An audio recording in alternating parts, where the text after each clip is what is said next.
live. Hey, Neil, you like Allen Iverson? He is the answer. Is that the right answer? Is the question. Okay, all right. That's a pretty good answer. What about Tyronn Lue? Never been a fan. I was super jacked up that AI stepped over him back in the day. Isn't that what happened in the finals? Isn't that what happened with the Lakers? That is what happened. Lakers, Philly. Okay, yeah, I remember that. Absolutely, what happened. What about I'll throw out one more. All right, what about who you got? like Steve Francis? Well, he was a Terrapin, so he's got that going for him. He was I believe he was in that legendary Golden State slam dunk contest that Air Canada, aka Vince Carter, Insanity, Vinsanity, T-Mac. I think he was in that same slam dunk contest, if I'm not mistaken. Was never really a Steve Francis guy, but I mean, he could ball. He could ball. Ball. Absolutely. But you talk about AI, yeah, I'm a big AI guy. I like AI. I watched him at Georgetown, and I just thought this cat is insane. At 6'1", I think he was. Yeah. Yeah. So the reason why I asked you that is because there's one player we're going to talk about in particular today or whatever that kind of reminds me a little bit of two of those guys. Are you serious? Not Tyronn Lue. You want to borrow these? You want to borrow these? Yeah. I don't know if you're really looking at the same guy I'm looking at, but all right, go on. Who you got? Yeah. So the guy we're going to talk about today is Mr. Terrence Brown Jr. himself. And the Terrence question, Brown Jr. the third, I think. Yeah, right. That's right. Terrence Brown Jr. So, and the question, of course, which is the title of this episode, is: will he be the PG leader UNC has been missing for a few years? You know what I'm saying? So, and of course, this is our player upside downside edition, where we break down each player that is on the current roster and give you our analysis, I guess, on our upsides and our downsides in regards to how we feel about this particular player. And today it's Terrence Brown Jr.'s today is his day. It's his episode. But of course, Neil, before we get started, listen, I got two things I got to show you. You ready? All right, I'm ready. I got one to show you too, but you can already see it. So okay. All right. So first thing is, how you like the backpack? Well, clearly you have a lot of baggage, so that's good to know.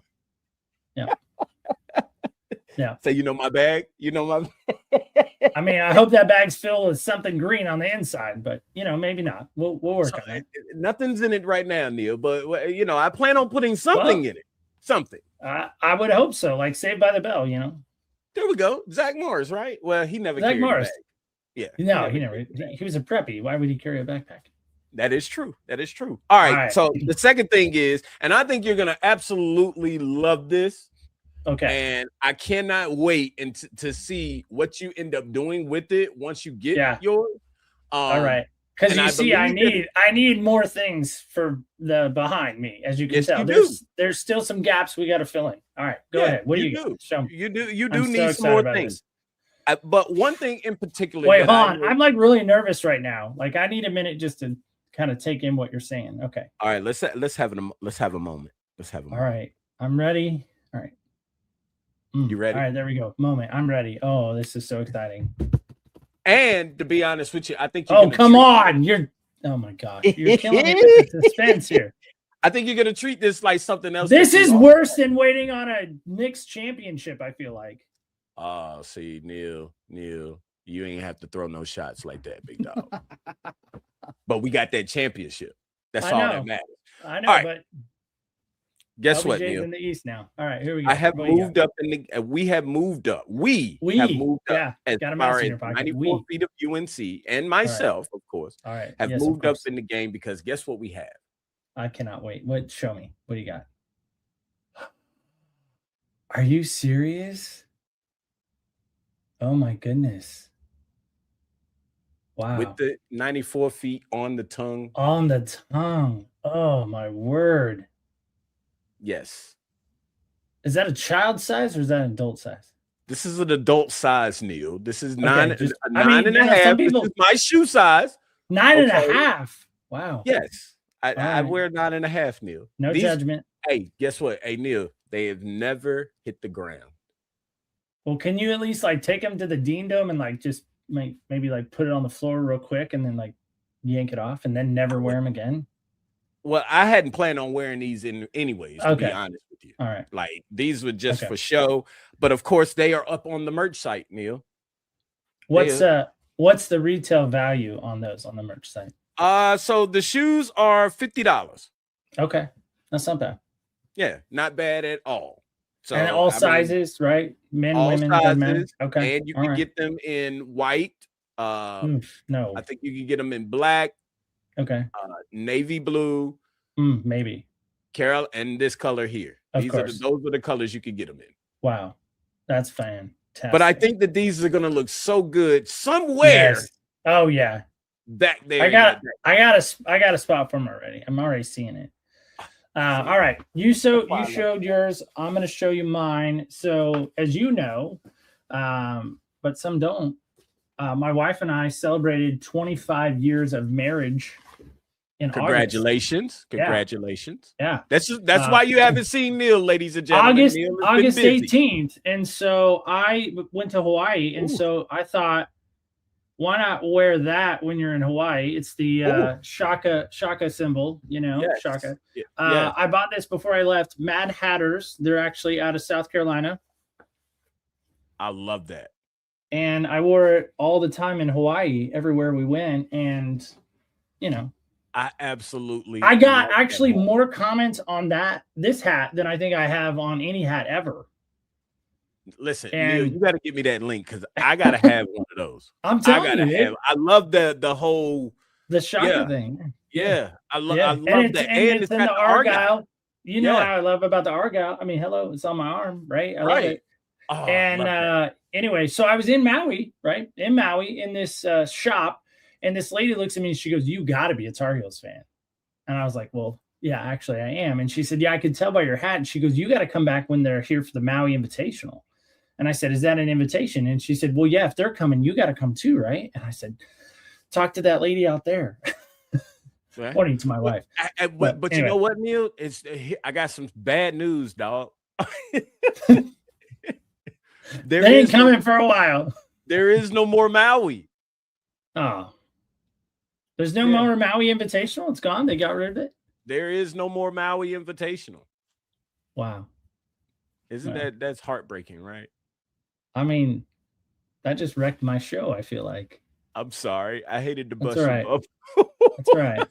Maybe they'll bring it back to Honolulu Invitational. I don't know. Maybe they'll bring it back again. I don't know. But listen, one day. Who knows? One day. All right. So Terrence Brown Jr., shall we talk about him? Because he might break some hearts this season also with this dynamic point guard play that we hope and trust that he's going to bring to the table with all of his vast years of experience. We won't look at the fact that he played at Utah, where he really maybe didn't play too much as far as competition-wise. Right. But, he is donning the number one, which I think the last guy to wear number one was pretty dang good, if I remember right.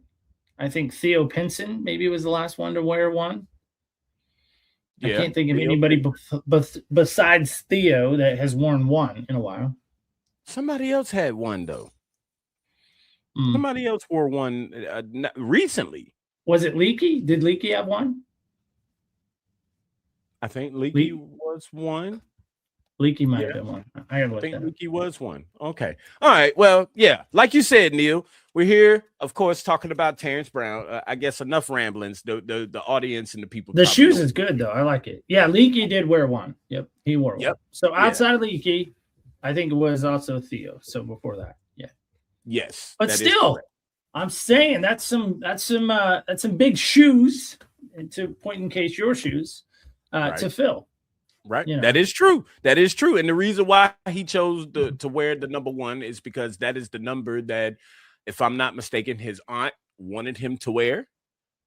Before I think they had made that decision before she passed, of course.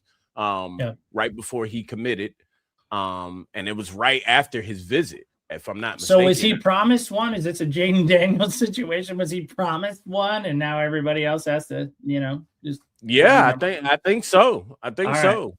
Because he has stated that, as a matter of fact, he stated it not too long after he had committed that he was going to be wearing the number 1. So, and this was before the roster and all of that stuff. Listen, I think it's great if you can come in and wear number 1. You know, I think that's a lot of pressure to wear number 1. Personally, I know it's just a number. Everybody's always like, hey, it's just a number. It's not just a number. There's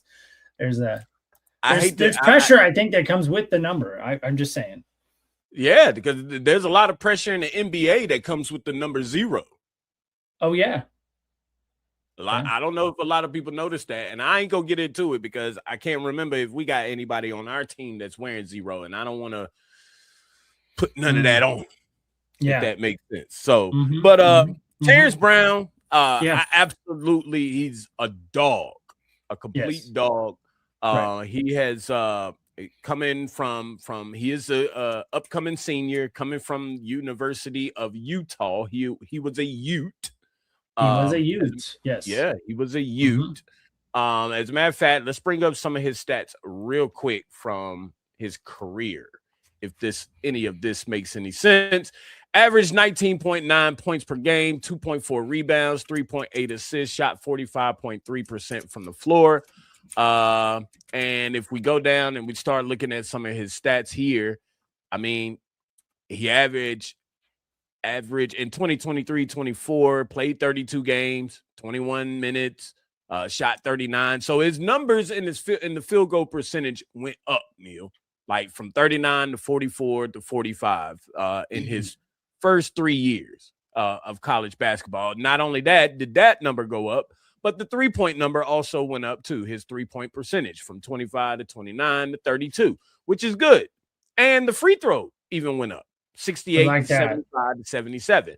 So I like that a lot. Yeah, I love that because that just means that there is growth. Yeah. If that makes sense. It's kind of like Eminem used to say a long time ago, like, hey, you know, I'm very different from my last album to what my first album used to be. You can actually just hear the growth from Eminem. Like, I think that's the whole thing in life, right? We want to grow as people. One of the things I've heard about him too is he has an ability to create his own shot, right? He doesn't need to depend on someone else running the offense for him. Transition, isolation, pick and roll, mid-range, driving through contact. You know, he can manufacture offense late in the clock, which is important, which is one of the hardest things to find in college basketball. Again, in his 18 games that he played, he had, 20 plus points, so that's pretty good. I graded him an A on that. He is viewed as he's a better passer than he is a scorer. Some labels suggest as well. His assist ratio, which I think is going to be key, especially with Carolina and the way they're going to run. I truly believe they're going to get out and run, despite what Mike Malone may bring. I think they will get out and run because that's NBA too. So, and as we've discussed multiple times, I think he's bringing that philosophy in. But 27.7 assist rating, which was 9th in the Big 12, despite carrying a lot of the scoring load. He still had 123 assists, which is pretty productive. So that's what I found too. So, and he was the go-to guy at Utah. Like I've heard a lot of people lately basically saying that hey, he is the unknown because he was the go-to guy. How is that going to translate into Michael Malone's system? And he's a player that likes to chuck up shots. I've heard that from a lot of different podcasters. Well, sure. The thing that I do want to say, because this actually goes to a lot of podcasters out there that have been talking about like a team full of unknowns. Well, and a lot of people was also saying that he was on a losing team. They've said that about a lot of our players, right, that we have on this roster. And the only thing that I want to say to everybody is, well, if you have a team full of players that were on losing teams, wouldn't that make them a little bit more dangerous because of the fact that now they are being put together and they are being taught and coached by someone that is like fully invested into making them better players, like wouldn't that be smart to kind of say that, yo, this team might be a little bit dangerous, especially when you got guys like Terrence Brown. I mean, when you're looking at the points that he had, especially like from last season, 22, 16, 26, 18, 21, 16, 11, 12, 16, 20, 22, and it just goes on and on. He had 33 points against Kansas State. 33 points. Now, granted, he was the go-to guy, and that makes sense, okay, because he was on the losing team. However, now is he going to have to do all of that and be that guy at UNC? And I don't think that he's going to be that guy, but I do think that he's still going to be effective. And that's what I would say is, again, ACC play is way different than Big 12 play. ACC play is way different than Big East play. I mean, we don't have a Pac-12 anymore. Sadly, God rest its soul. It's coming back supposedly. But my point is that ACC basketball, I don't think people really get until you're in it.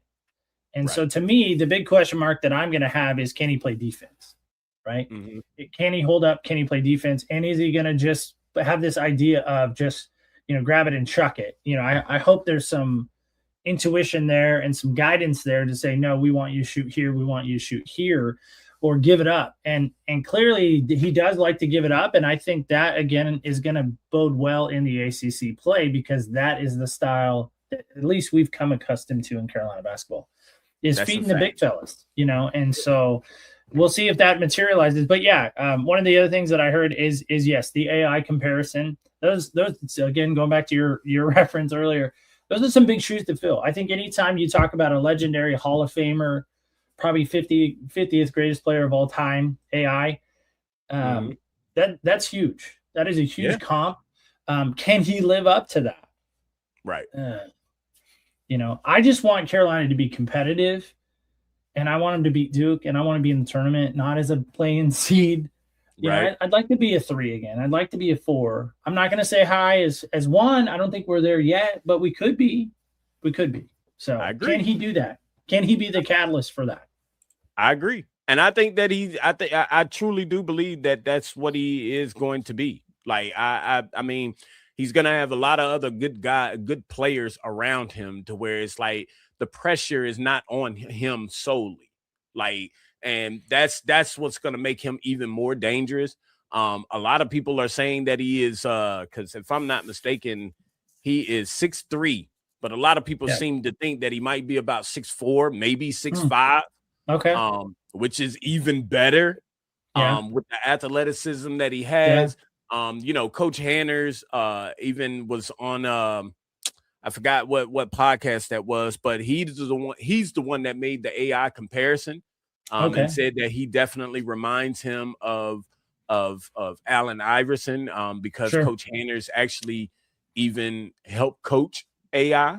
So, for Coach Hanners to say that, I mean, that's big. And like you said, it's big shoes to fill. But I do struggle though sometimes when I hear that, because again, let's be honest, they don't live in this ecosystem or this, silo where they're blocked out of information that's coming their way. Right.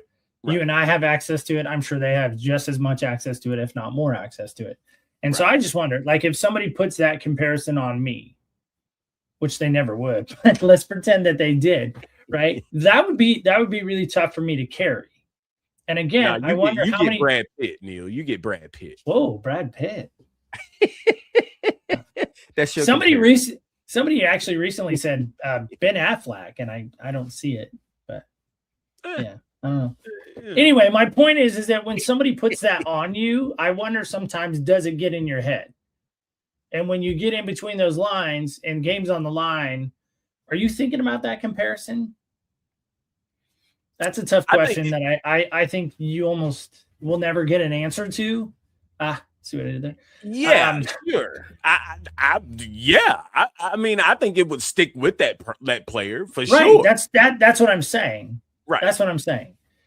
And MJ, the great illustrious Michael Jordan, was notorious for, in his mind, making up stories about players to give him an edge. And so again, I would hope, and maybe Caleb Wilson even had this a little bit too, as we've heard during his time at Carolina, that he had like his wallpaper on his phone was of a guy who had talked trash about him or had said something bad about him, and he used that as motivation to be better. And so maybe, again, Terrence Brown, if you hear this, use that. You throw AI up on your phone and use that as motivation. Like, what would AI do in this moment? What is the answer? Yeah. Pun intended, in this moment, and work out of that. If you really want to embody AI, like that's not a bad player to go and model your gameplay after. I don't know about his life, but his gameplay after. Like, I get it, and I totally understand it. I mean, he's got the cornrows, he's got all of the tattoos, he gives off that AI aura. So I totally get it. I was thinking about doing cornrows too. What do you think? No? All right. I think that would be dope, Neil. Yeah. Anytime I played 2K, by the way, my guy always had cornrows. Always had cornrows. Always. Yeah, always. Creative player. And he had tats. Yeah, the creative player. The My Player, they have that now. Yeah. Back in my day, we called it the creative player, but now I guess it's the My Player. But that's right. That is true. But I don't know. Here's where I'm coming back to is, again, I'm really trying to have an Etch-a-Sketch moment, like a shaking of it and a blank canvas for this Carolina team. But it's so hard because, I've been a fan since I was 13 years old. Right. I've seen a lot of teams. I've seen a lot of guards. And I'm so used to, the two bigs, racing down the floor and the guards right behind them, the Joel Berrys, the Joe Fortes back in the day. Yeah, I referenced Joe Forte here. But you know what I mean? I'm used to those type of guards, the Kendall Marshalls, the Ty Lawsons, the Terrence Newbies, shout out Newbie. But you know what I mean? I'm used to that. And if we don't get that as a fan, are we going to be disappointed if they're not out and running? I don't know. My thing is, I think that UNC has this kind of goes back to what I was saying earlier. I think that UNC has a team full of versatility. I mean, you got so many guys that are like 2-3-way type players that can play multiple positions. Like each one of the guys that we have, besides maybe Sayon, just because of him being, the youth and still learning the style of college basketball. I think that he is more solely at that 5 position, but he can't really play any other position. Whereas you got some of these other guys that, I mean, as far as the rest of the team, Samo can play the 4 or the 5. Jaren can play small ball 5 if he needed to. But can also guard a 2. Remember, a few years ago, he was guarding RJ Davis in Chapel Hill when he was at Alabama. So you had, but then you got guys like Maximo, you got Kevin Thomas, and Terrence Brown is one of those that, to me, he's going to play. A lot of the times he's going to play on ball. A lot of times he's going to play off ball, which is the beautiful thing about it. We see that he can score.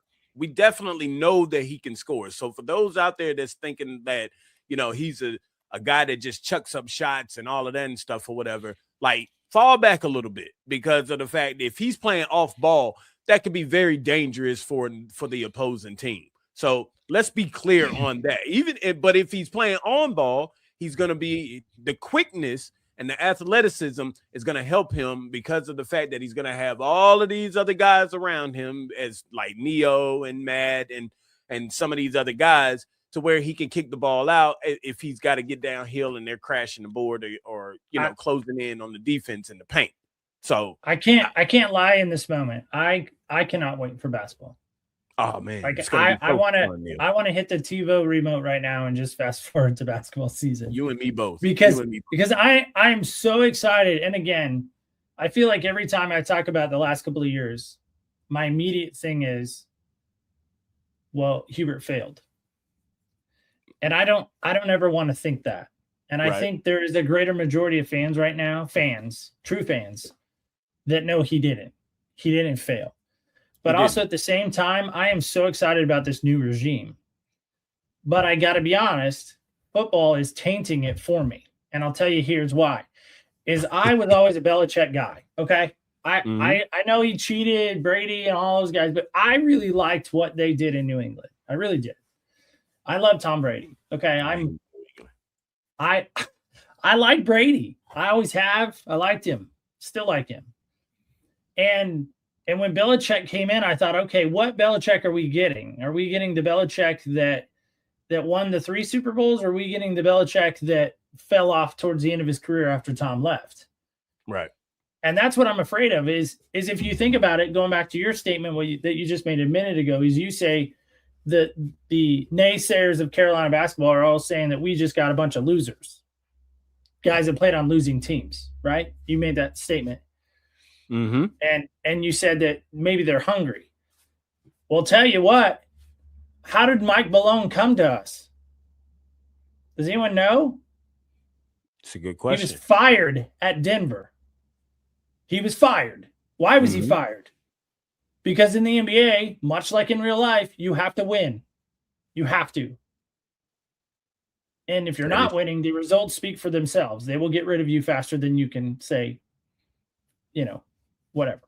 Yeah. So he came to us too. What? As a loser? Because Denver wasn't winning when he got fired.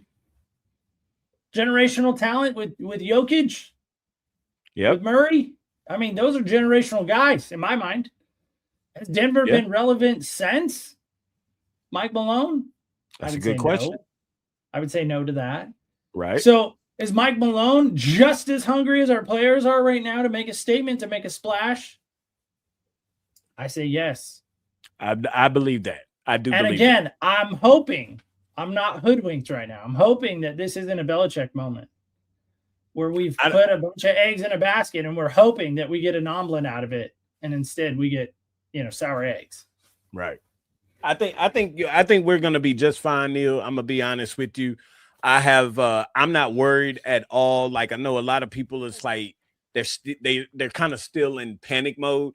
And I'm not in panic mode. I'm really not. I love the pieces that we've put together. I love this, the like you said, this whole regime that is happening and transpiring, like for the future. It's exciting times. I don't think it gets more exciting than it is at this moment for UNC basketball. Just because, and like you said, HD didn't fail. It just wasn't the standard as a lot of people would say. And I love HD. Well, and again, here's where I come back to, and we'll never know the answer to this either, right? I don't think we'll ever know the answer to this. Did they quit on him? Did the players quit on him? Ooh. And that's a question I want to have answered. And again, we'll never have it answered, but it's one of those that every now and then when I catch myself daydreaming a little bit, and I need an escape from reality. Right. I'm sure I'm alone in that. No one ever needs that escape from reality. But I do wonder about that. I wonder if it got too much for some of the players and they just quit on him. That's because I've heard rumors. Again, I'm not like a Carolina insider. I don't have any. I mean, I'm 300 plus miles away. Right. More but than I that. Heard. Well, yeah. I was just trying to be super conservative, but I'm way far away. But my point is that I heard RJ Davis. He was talking to somebody. It might have been Theo Pinson on his show, and they were talking about going into Duke and stealing that one from K, which is such a monumental moment in Carolina history. Mm-hmm. And he talked about Davis a little bit, and then Coach Davis, not him Davis, but right. He talked about that run and how special it was, and then it wasn't special anymore. And I'm like, wait, why wasn't it special anymore? And Theo never asked that, and I was like, dude, that's their question. Right. And that's what makes me believe that maybe, just maybe, that they quit. They wanted to do their own thing. And Davis even said a couple of times, hey, we're laying out a game plan. They're just not executing it. And I was like, whoa, wait, rewind that. What?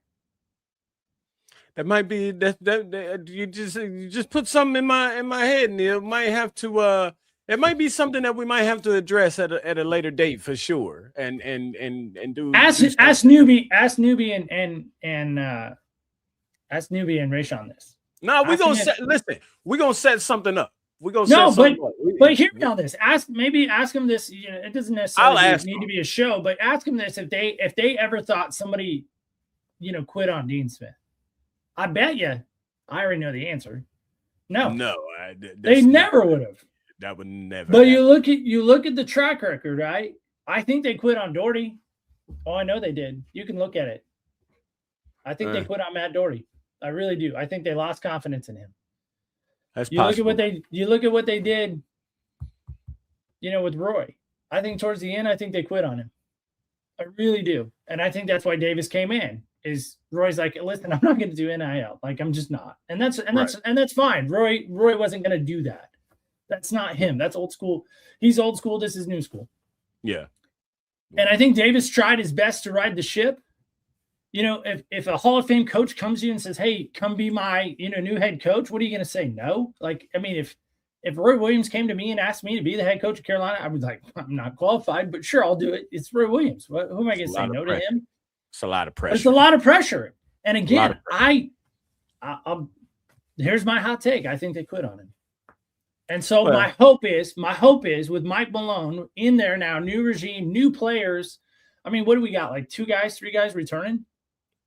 4. Yeah. 3. That's not a lot. That's not a lot. Jaron. 3. Isaiah. And Jaden. Somebody else. Jaden. Okay. Yeah. 3. But that's what I'm saying is that they know Carolina, but they also have no attachment. They had no attachment to Hubert. They were only there for a year, right? Like, you know. Well, but Caleb does. I mean, he was at a Chicago Bulls game recently. Hubert was. So yeah. Which is good to see. Listen, so anyway, that's my take. Yeah. Tell me I'm wrong. I'm okay. No, with that. I mean, listen. That's something that we might have to address at a later date for sure, because that's an interesting topic.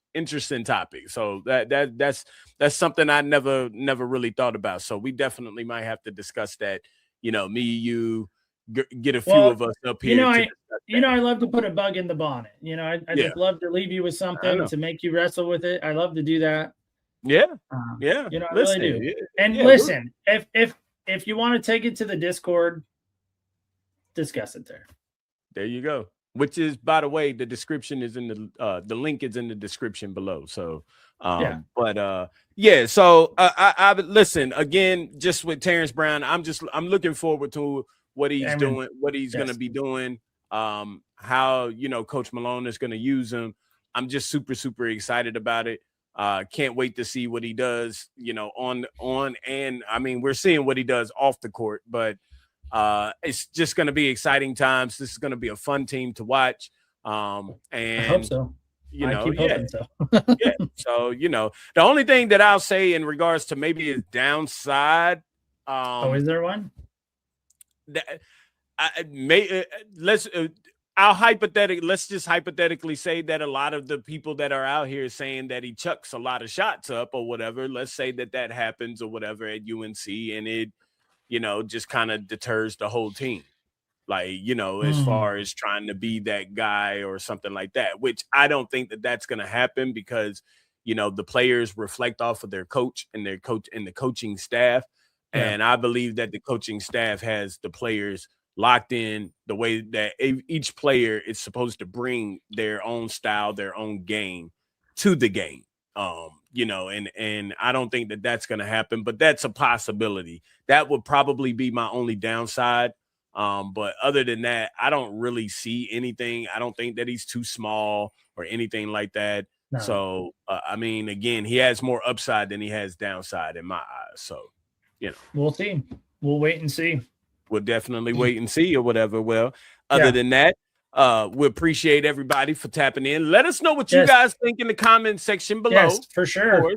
Make sure and y'all see the thing at the bottom, the title, it's not a title, but y'all see the little heading down at the bottom that you're bugging if you haven't liked, commented, shared, and subscribed. All right. So we're on the road to 3,000 subscribers. We appreciate the love and support from everybody. 3,000. Yes, 3,000. We are on the road. That's a lot. So yeah. Now and you guys listen, you're gonna see a lot more of Neil now. Neil is back. I hope so. You had to take care of some things or whatever. Contract negotiations are over. The holdout is done. Speaking of the contract situation, the holdout is over. That one stipulation in the contract, I ain't really like that. I mean, that's why I told you. I mean, if we can't iron that out, we're kidding. Of course, there is no contract. No, listen, Zell, I just got to tell you, you are really an amazing person. I don't think people realize how much you not only care about your show, but how much you care about Carolina basketball. And I don't think people realize how much work you really put into this. It isn't just showing up and showing out, as I say. I mean, you really put a lot of time into it. So again, I would hope people would just bring their friends and bring their family and bring their, second cousin twice removed and like and subscribe and really follow what we're doing. Listen, if you're not even a Carolina fan, if you just want to come and make fun of us, we're down with that too. Like, I don't care. As long as you like and subscribe, I don't care.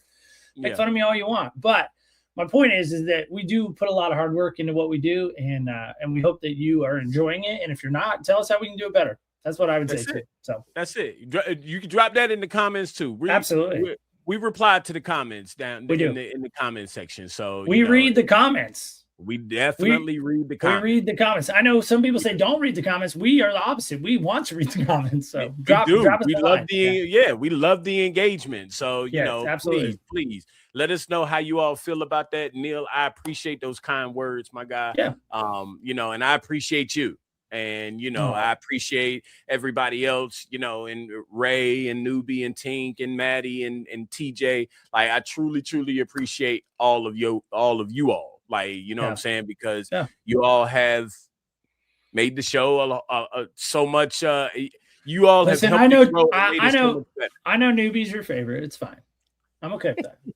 I don't like Newbie. I don't like He's Newbie so good, though.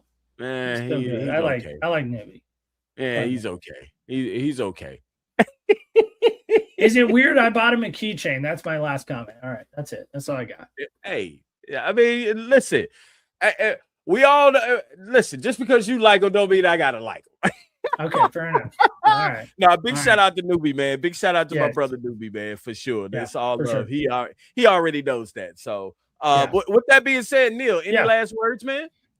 I would just say, it's a great day to be a Tar Heel, as it always is. That's a fact. That's just a fact. That is a fact or whatever. And again, you all know how I always do it or whatever. Again, make sure that you hit that like, comment, share, and subscribe button. Subscribe to the channel. Again, we're on the road to 3,000 subscribers. We appreciate everybody's support. And you all know, as I always say, it is always a great day, not a good day, to be a Tar Heel and go Heels. Go Heels. Go Heels.